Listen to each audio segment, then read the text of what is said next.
Sumpah Pemuda. Kami, putra dan putri Indonesia, mengaku bertumpah darah yang satu, tanah Indonesia. Kami, putra dan putri Indonesia, mengaku berbangsa yang satu, bangsa Indonesia. Kami, putra dan putri Indonesia, menjunjung bahasa persatuan, bahasa Indonesia.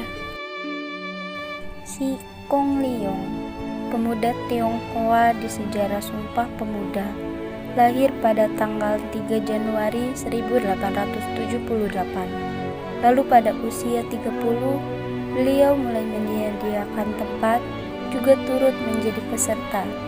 Ia juga membeli rumah di Jalan Keramat 106 yang sering terkenal dengan sebutan Museum Sumpah Pemuda.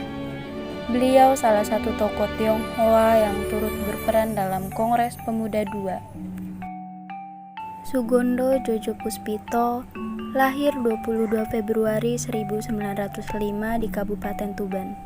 Beliau adalah tokoh pemuda tahun 1928 yang memimpin Kongres Pemuda Indonesia kedua dan menghasilkan Sumpah Pemuda dengan moto Satu Nusa, Satu Bangsa, Satu Bahasa, Indonesia.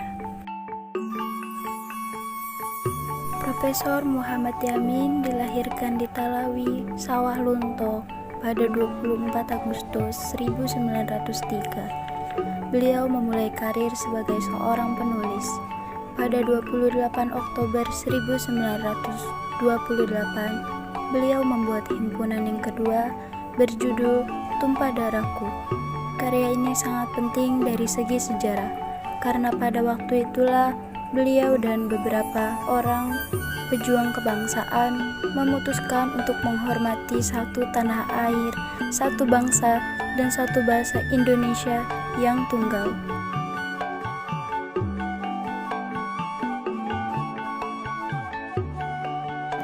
Johannes Leimana, lahir 6 Maret 1905, Ambon, Maluku, Hindia Belanda. Beliau merupakan salah satu pahlawan Indonesia. Ia merupakan tokoh politik yang paling sering menjabat sebagai Menteri Kabinet Indonesia dan satu-satunya Menteri Indonesia yang menjabat sebagai Menteri selama 21 tahun berturut-turut. Djoko Marsaid. Beliau merupakan wakil ketua pada saat Kongres Pemuda berlangsung. Beliau mewakili organisasinya Jong Java. Tidak banyak informasi mengenai beliau. Meskipun begitu, namanya tetap tercantum sebagai tokoh penting dalam perumusan Sumpah Pemuda.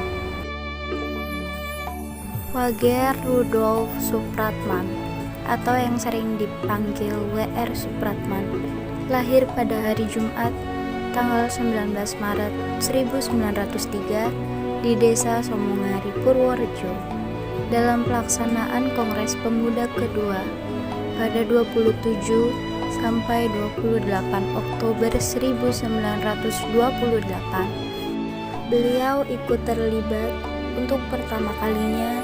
Ia mendengarkan lagu Indonesia Raya dengan iringan gesekan biolanya di depan seluruh peserta kongres sebelum dibacakannya putusan Kongres Pemuda yang dikenal sebagai Sumpah Pemuda.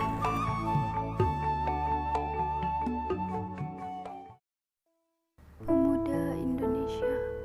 Kami, pemuda-pemudi Indonesia, berjuang untukmu bangsa, bersatu padu untuk tanah air Indonesia. Kami pemuda Indonesia, seluruh pemuda bersatu dan berjanji padamu negeri, bertanah air satu dalam tanah air tercinta Indonesia. Semangat dalam dekapan janji Sumpah Pemuda. Raga merinding, begitu berat amanah yang dititipkan pahlawan. Bait-bait yang tersimpan dalam perjuangan pahlawan muda, berisikan kisah perjalanan bangsa dalam pemersatuan. Sungguh tidak terbayarkan dengan kualitas harga. Terima kasih, pahlawan.